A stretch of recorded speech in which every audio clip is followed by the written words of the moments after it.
Hi everybody and welcome to Logic Language Learning. This is a really useful video for those of you who have pretty much mastered the tenses. I don't mean every single verb, but you certainly know, where you're going, you know what the tenses are.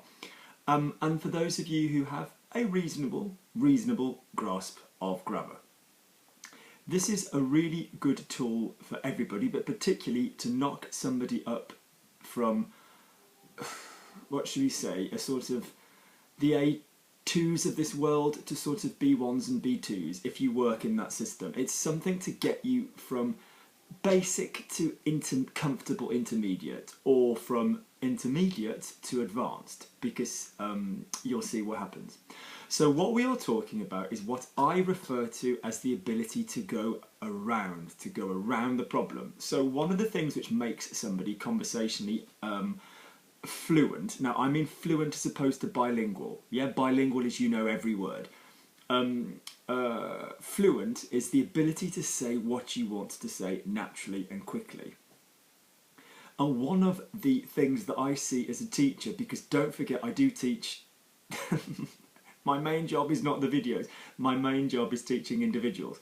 One of the main things that I see, and one of the main differences I see between people who do really well and people who kind of plateau and flatline for a little bit, separate to their knowledge of grammar, separate to their knowledge of vocabulary, separate to their accent, is the ability to do what I call going round. Going round is when you are going to say the same thing but a different way. I've done videos before on the general technique of this, and this video would just be a whole half an hour, I might even do 40 minutes, see how we get on constant examples of going round. Because there are plenty of people I'm teaching at the moment, I love them dearly, they've done very well, but they just don't seem to have that knack to do this. So what am I saying? I'm not saying that you need to think of this as I'm dumb, my French is bad, so Luke's teaching me this method to, no. If you spoke perfect English and perfectly perfect French, a lot of sentences aren't the same on both sides. I'm 41, I have 41 years in French. It's not the same a lot of the time. So off we go. I will pop the link underneath for the general techniques for going round, but what we're going to learn more from is listening to the examples today, and I've recorded two students in their conversations, two people who are at different points in their journey. One of them is has only really just come out of learning all the tenses, and the other one has come out of that for a while. But we're not going to be listening to their French, we're going to be listening to their English. So I've recorded conversations with them, we'll listen to what their conversations are, and then we will see, as you're listening along to the video, see if you can come up with other ideas yourself. Okay, so let's just quickly, in overview, remind ourselves of the main techniques of going round. We've got method 1, which means you will respect what the word is you don't know. So for example, if it's a verb, if it's a noun, if it's an adjective, you will replace it with another verb, or if it's a verb, another noun, if it's a noun, another adjective. So for example, if I said, I don't know what to eat, I'm very fussy.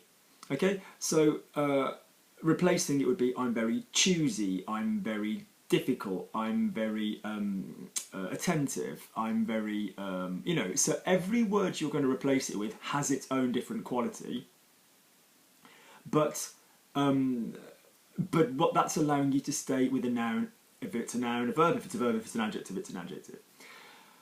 There's advantages to this, and also it's quite a good thing for you to realise what's missing in your vocabulary, but, not the best always. If you can do it, go to a simpler version. When I first get people to do this, they can change their English, but they come out with much more complicated English.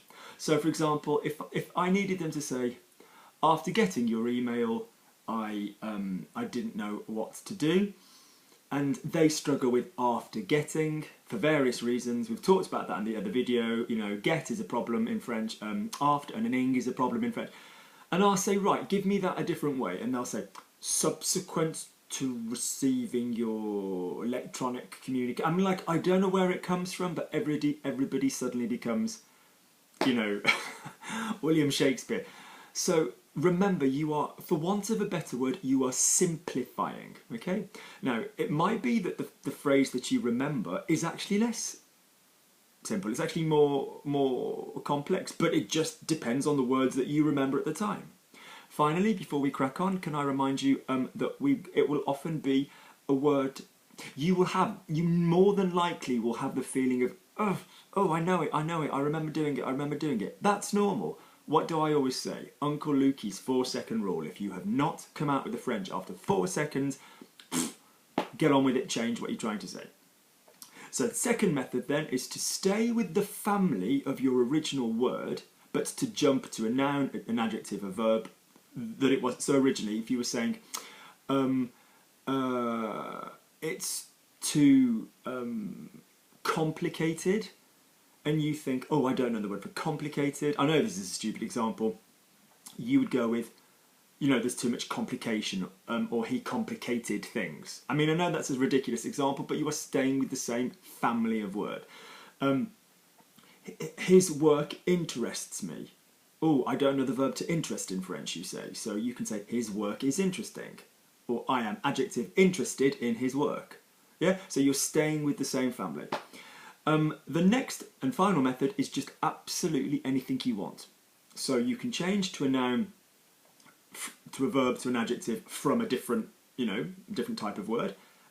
You basically just fill the hole with whatever you want, okay? So let's listen to the examples. We'll talk about it as we go through. So off we go. So let's listen. So the two very kind people here who have lent me their Tell me, did you have a good Christmas? Good. Are Ryan and Jason. So we'll start with Ryan. So I just said, tell me, did you have a very good Christmas? Now, this is not about the French. Yeah, I might just say the French quickly, but this is not about the French. This is about changing the English. So it's not, tell me, did you have a very good Christmas? It's about, I'm assuming that a lot of you can say the original. It's about coming up with other phrases in English which mean the same thing. You need to get over your own words. You need to fall out of love with exactly what you're saying.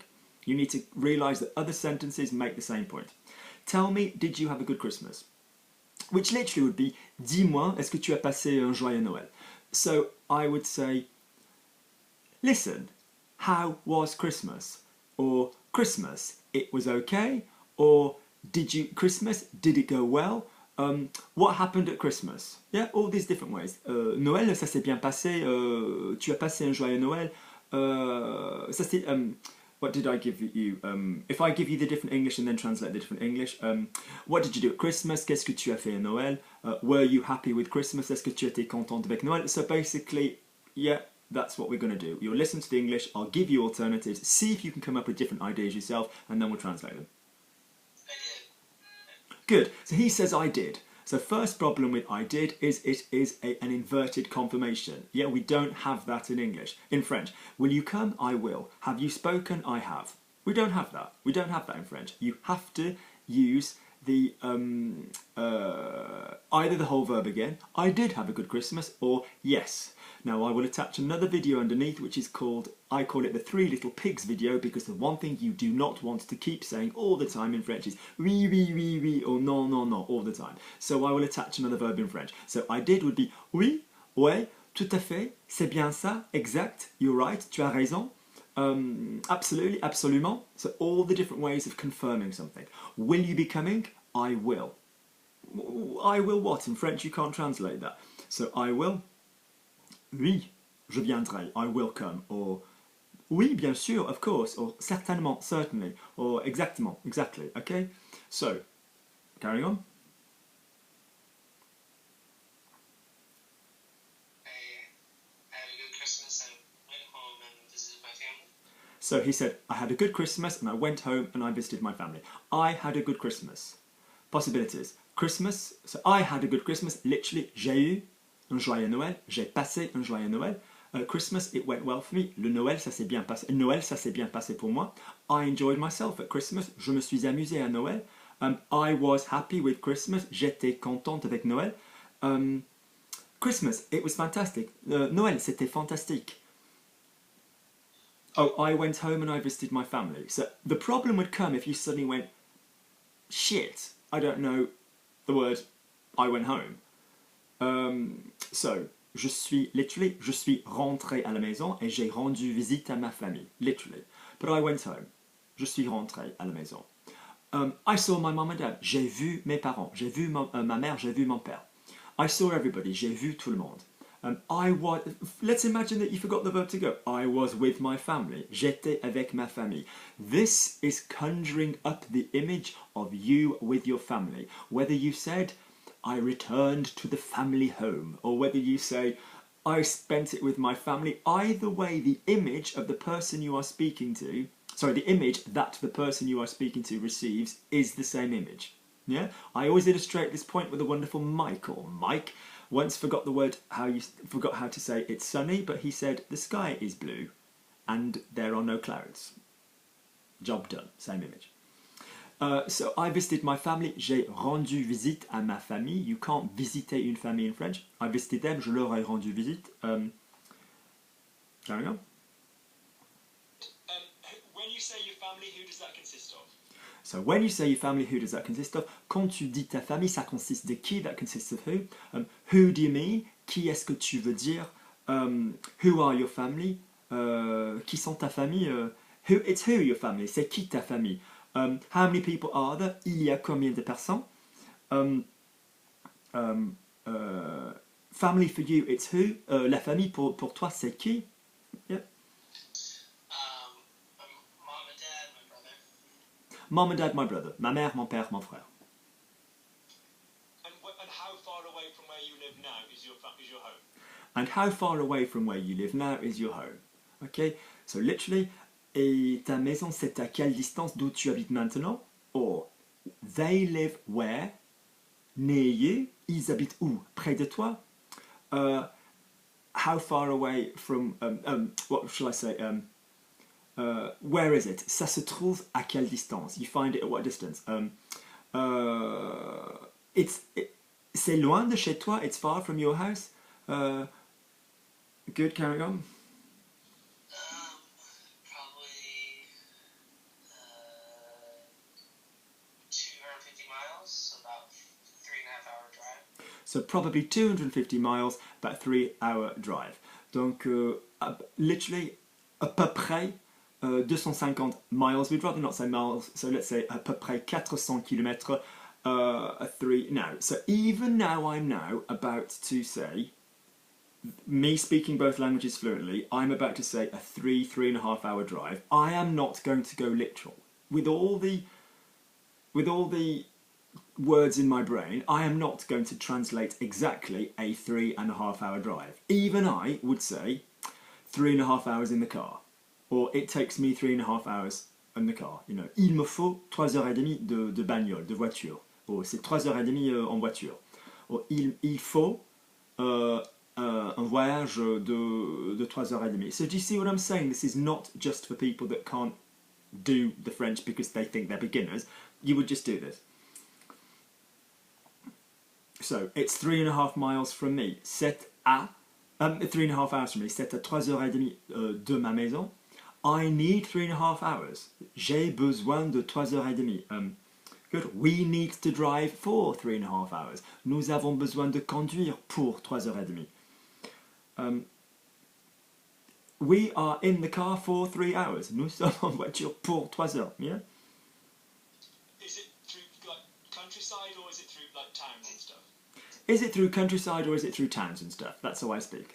Donc, est-ce que vous allez passer... So are you going to pass the countryside or the town? Est-ce que vous allez passer le paysage ou la ville? What is the countryside that you can see? Quel est le paysage? If you didn't know the word for countryside, what are you asking when you say that? You're asking, what can you see during the journey? Qu'est-ce que tu peux voir pendant le voyage? Is it beautiful? That's also what we're basically asking. Est-ce que c'est beau? Is there lots of traffic? Est-ce qu'il y a beaucoup de circulation? Are there lots of fields? Est-ce qu'il y a beaucoup de champs? Yeah, so think, what are you literally asking when you say these things? My cleaner is vacuuming, so I'm really sorry if you can hear that